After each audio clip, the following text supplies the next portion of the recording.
hello everyone स्वागतम जनाइছো মোৰ YouTube চেনেলৰ এটি নতুন ভিডিও লৈ আজি এই কাপোৰজোৰ বনাই দেখুৱাবলৈ লৈছো কাপোৰজোৰ আসলতে কি মেটেৰিয়েলৰ হয় মই নাজানো কিন্তু বহুত সফট আৰু শাইনি হয়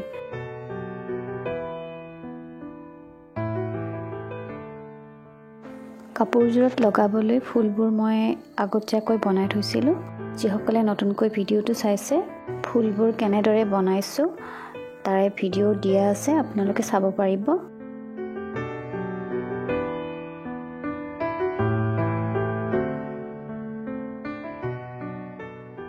কাপোৰজোৰত লগাবলৈ সাইড পাৰি বাবে মই এয়া কটন লেছ লৈছো দুটা সাইডত এইটো লেছ লগাইছো আৰু আসলৰ ফালে আৰু মেখেলাত এইটো লেছ লগাইছো প্ৰথমে মই দুটা সাইডত এনেদৰে লেছখিনি লগাই লৈছো দুটা সাইড সিলোৱা হোৱাৰ পাছত আসলৰ লেছখিনি লগাবলৈ লৈছো সাইড পাৰিখিনি সিলোৱা হোৱাৰ পাছত এনেদৰে ফুলবোৰ লগাই গৈছো ভিডিওটো বহুত বেছি দীঘলীয়া হয় বাবে ফুলবোৰ কেনেদৰে লগাইছো দেখুৱা নহল ফুলবোৰ মই এটা এটাকৈ বেজিৰে গুঠি দিছো